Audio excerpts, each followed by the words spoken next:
जय श्री कृष्ण। अपने कृष्ण चक्षु चैनल से जुड़े हुए सभी साधकों का मैं अमिता वशिष्ठ हार्दिक अभिनंदन करती हूँ। आज का वीडियो मैं आपके लिए लेकर आई हूँ कन्या पूजन की विधि से संबंधित। हम सभी नवरात्रों की विधिवत पूजा करते हैं और पूजा के उपरांत कन्या पूजन तो करते हैं, परंतु शास्त्रोक्त विधि नहीं जानने के कारण हमें कन्या पूजन का पूर्ण फल नहीं मिल पाता है। शारदीय नवरात्र पर्व, जो कि प्रतिवर्ष आश्विन मास शुक्ल पक्ष में प्रथमा से नौमी तिथि तक मनाया जाता है। नवरात्रि के ये 9 दिन सभी ग्रहों को हमारे अनुकूल करने और माता रानी की प्रसन्नता प्राप्त करवाने के लिए हमें आरोग्य, सौभाग्य, अभय तथा धन प्राप्ति करवाने का सर्वश्रेष्ठ समय होता है। तभी तो प्राचीन काल से ही वर्षा एवं शीत ऋतु का यह संधिकाल शारदीय नवरात्र के रूप में मनाया जाता है। मार्कंडेय पुराण में कहा गया है कि नवरात्रि में किसी भी प्रकार की गई पूजा अवश्य ही सिद्ध होती है। इस समय आकाश मंडल में ग्रहों की स्थितियां कुछ इस प्रकार की होती हैं। सभी ग्रह देवी मां के आशीर्वाद स्वरूप हमें सब कुछ देने हेतु लालायित रहते हैं। नवरात्र में किए गए समस्त व्रत, पूजा, मंत्र इत्यादि से अधिक महत्वपूर्ण कन्या पूजन को बताया गया है। ऐसा माना जाता है कि यदि आप व्रत उपवास न भी करें तो भी यदि केवल कन्या पूजन भी करते हैं तो माता अपना आशीर्वाद आपको अवश्य देती हैं। तो आज के इस वीडियो में हम कन्या पूजन की शास्त्रोक्त विधि को जानेंगे किस प्रकार की पूजन के माध्यम से हम अपनी समस्त मनोकामनाओं को पूर्ण कर सकते हैं, किस प्रकार हमें कन्या पूजन करना चाहिए ताकि हमें अपनी पूजा का संपूर्ण लाभ मिल सके। तो सर्वप्रथम हम प्रारंभ करते हैं कि किस प्रकार की कन्याओं को हमें कन्या पूजन में आमंत्रित करना चाहिए। तो शास्त्रों में ऐसा बताया गया है कि 2 वर्ष से 10 वर्ष तक की कन्याओं को ही कन्या पूजन हमें आमंत्रित करना चाहिए। 2 से 10 वर्ष तक की 9 कन्याओं को पूजन हेतु आमंत्रित करने के साथ ही 1 अथवा 2 बालकों को भी हमें, उनकी उम्र भी 2 वर्ष से और 10 वर्ष तक ही होनी चाहिए, उन्हें भी कन्या पूजन के साथ ही हमें निमंत्रित करना चाहिए।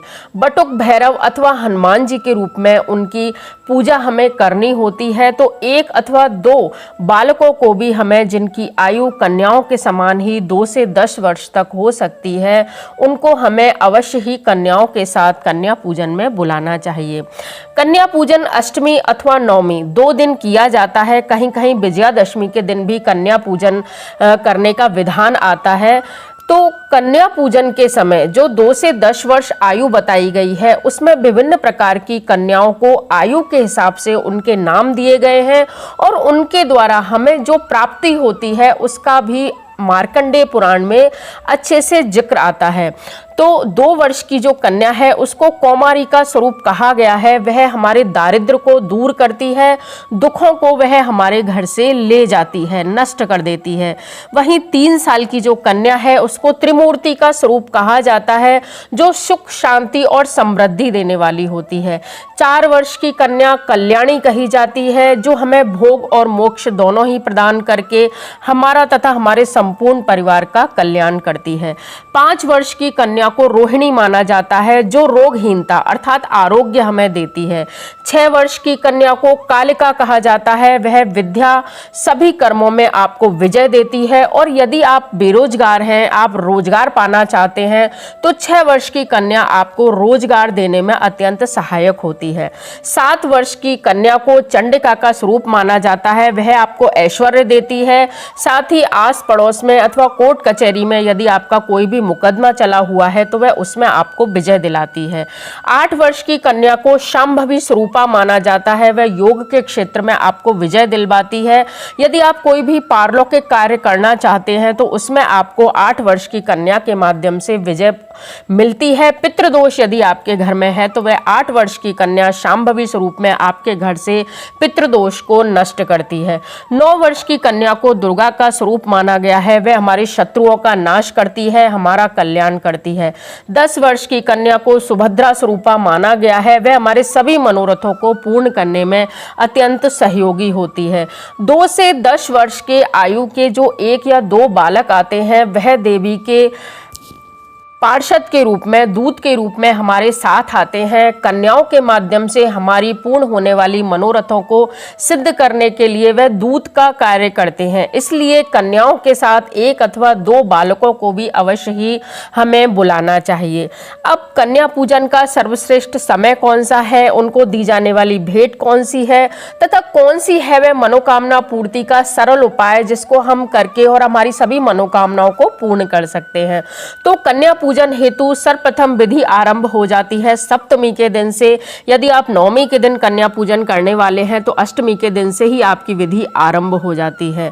आप कन्या पूजन यदि अष्टमी में करने वाले हैं तो सप्तमी के दिन ही सायंकाल में अथवा अष्टमी के दिन सुबह जाकर आप सर्वप्रथम 2 से 10 वर्ष तक की 2, 5, 7 अथवा 9 कन्याओं को निमंत्रण देके आए। साथ में 1 अथवा 2 से 10 वर्ष तक के बालकों को भी आप आमंत्रित करके जाएं। आपको उन्हें 2 बार बुलाने जाना है, 1 बार आमंत्रित करने जाना है तथा दूसरी बार उनको लेने हेतु अवश्य जाना है। यदि आप न जा सकें, आप घर के किसी अन्य सदस्य को भेज सकते हैं अथवा आप किसी को भी भेज सकते हैं, लेकिन ससम्मान आप उन्हें घर पर लिवा कर लाएं। यथासंभव 10 बजे से पूर्व ही कन्याओं को जीवन करवाने का जो समय है वह बताया गया है। 10 बजे से पूर्व ही आप उनको ले आए हो सके, अन्यथा 12 बजे से पूर्व भी यह काम किया जा सकता है। घर लाकर उन्हें आप दहलीज के भीतर आकर उन्हें दहलीज के बाहर खड़े रखकर सर्वप्रथम उन्हें जल से अर्घ दें। उन्हें पवित्र आसन पर धुले हुए वस्त्रों पर आप उन्हें बिठाएं।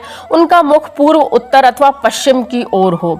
सर्वप्रथम उनके पैर पूजन करें, जिसमें आपको एक बड़े कटोरे में जल लेकर उसमें थोड़ी हल्दी और कुमकुम से उस जल का रंग जो है वो रंगीला कर लेना है, अर्थात हल्दी और कुमकुम से मिलाकर उस जल को रंगीन कर लेना है। अपने दोनों हाथों से सभी कन्याओं के पैरों को आप श्रद्धा पूर्वक धोएं। अंत में जो बालक आपने निमंत्रित किए हैं उनके भी पैरों को धोकर बचे हुए जल को आप अपने मस्तक से लगाएं और अपने पूरे घर में उसको छिड़क दें। उसके पश्चात हाथ धोकर आप कन्याओं के चरणों में आलता अथवा महावर लगाएं और उन्हें भोजन हेतु बिठाएं। भोजन में हमें माँ की पसंद का भोजन, जिसमें देशी घी की पूरी घर में बनी हुई वह होनी चाहिए।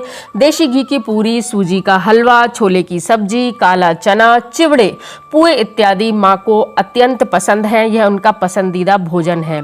अब अत्यंत प्रेम से यह भोजन हमें कन्याओं को करवाना है। ध्यान रहे, कन्याओं को डांटना, उनके साथ दुर्व्यवहार करना, गुस्से में उन्हें घूरना अथवा उनके साथ कोई भी ऐसा व्यवहार करना जो कि उचित नहीं है, वह आपको इस दिन बिल्कुल भी नहीं करना है। इस दिन कन्याएं साक्षात देवी का स्वरूप होती है, अतः आप उन्हें अत्यंत विनम्रता पूर्वक, प्रेम और सम्मान से भोजन करवाएं। भोजन करने के पश्चात पत्तल उठाने के बाद उस स्थान को सफाई करें। कन्याओं को वस्त्र, जिसमें रुमाल, चुनरी, पहनने के कपड़े इत्यादि हो सकते हैं। साथ में 5 मेवा, जिसमें काजू, मखाना, नारियल की गिरी, मिश्री व किशमिश इत्यादि हों। एक कोई भी पुरुष फल जैसे केला, सेब, हरा नारियल इत्यादि उन्हें आप भेंट अवश्य दें। भेंट के रूप में, दक्षिणा के रूप में पैसे देना अत्यंत आवश्यक माना जाता है। लाल पुष्प व ज्वारे, यदि आपने घर में जवारे बोए हैं तो उन जवारों में से भी कुछ अंश उनके लिए आप भेंट के रूप में अवश्य दें। भेंट देकर उनके मस्तक पर कुमकुम, रोली इत्यादि का तिलक कर उनके चरण स्पर्श कर उनसे आशीर्वाद लें। आपकी स्नेह भरी आंखें ही माता को प्रसन्न करने के लिए काफ़ी होती हैं। इस प्रकार कन्या पूजन कर उन्हें आप प्रेम से दरवाजे तक अथवा उनके घर तक, राह तक, जहाँ तक भी आप जा सकें वहाँ तक उन्हें छोड़ने जाएं और उनसे अगले वर्ष पुनः आने की प्रार्थना मन ही मन आप करें। यही कन्या पूजन की शास्त्रों तो वह उत्तम सरल विधि बताई गई है। यदि माता से आप अपनी कोई मनोकामना पूर्ण करवाना चाहते हैं तो उसके लिए भी एक छोटा सा सरल उपाय देवी भागवत में बताया गया है। इसके लिए आपको करना यह है कि जितनी भी आपकी मनोकामना है, 1, 2, 5, जितनी भी आपकी मनोकामना है, आप उतने हरे नारियल, जटाओं वाले नारियल अपने घर में एक दिन पूर्व ही लेकर आएँ या उस दिन आप लेकर आएँ। माता रानी के सामने उस जटा वाले हरे नारियल को, जल से भरे हुए नारियल को माता के चरणों में आप रख दें। उस पर स्वस्तिक बनाते हुए आप माता से अपनी मनोकामना पूर्ण करने हेतु प्रार्थना करते जाएं और स्वस्तिक बनाकर माता के चरणों में वह हरे नारियल आप चढ़ा दें। जब आपके घर में कन्याएं आएँ, वह बटुक भैरव आपके घर में आएँ, तब आप अपनी मनोकामना का निरंतर हृदय में चिंतन करते रहें, माता की प्रसन्नता से पूजा करते रहें। और जब कन्याएं और बटुक भैरव आपके घर से जाने लगें तो यदि आपकी 1 या 2 मनोकामनाएं हैं तो बटुक भैरव से उस मनोकामना को आप कहते हुए अथवा मन में ही उसकी धारणा करते हुए वह नारियल आप उनको भेंट कर दें और माता से प्रार्थना करें कि अगली बार जब आप हमारे घर में पधारें तो मेरी यह मनोकामना पूर्ण हो चुकी हो। इस प्रकार जब प्रार्थना करके आप यह जल से भरा हुआ नारियल बटुक भैरव को देते हैं, उपहार स्वरूप देते हैं, तो वह मनोकामना शीघ्र ही आपकी देवी माँ के पास पहुँचती है और आपकी मनोकामना अवश्य ही पूर्ण होती है। तो इस प्रकार शास्त्रोक्त विधि से किया गया पूजन हमारे तथा हमारे परिवार के लिए अत्यंत कल्याणकारी होता है। आजकल जो उपहार स्वरूप सामग्रियां दी जाती हैं जिसमें प्लास्टिक के या धातु के कोई बर्तन होते हैं, उनको देना उचित नहीं माना जाता है। कन्याओं के लिए मेवे, फल भेंट के रूप में दक्षिणा, धन इत्यादि, स्वर्ण, चांदी इस प्रकार का ही दिया जाता है। प्लास्टिक अथवा धातु के बर्तन उनको भेंट में नहीं दिए जाते हैं, वह दारिद्र्य कारक होते हैं। इसलिए शास्त्रों में जो उपहार देने हेतु जो बताया गया है, जो विधि बताई गई है, उसी को मानकर ही आप उन्हीं का अनुकरण करके ही उसी विधि से आप कन्या पूजन यदि करते हैं तो आपको कन्या पूजन का सर्वश्रेष्ठ फल प्राप्त होता है। तो कैसा लगा आपको मेरा ये वीडियो? अगर अच्छा लगा हो तो प्लीज़ लाइक, शेयर और सब्सक्राइब जरूर कीजिए। धन्यवाद। जय श्री कृष्ण।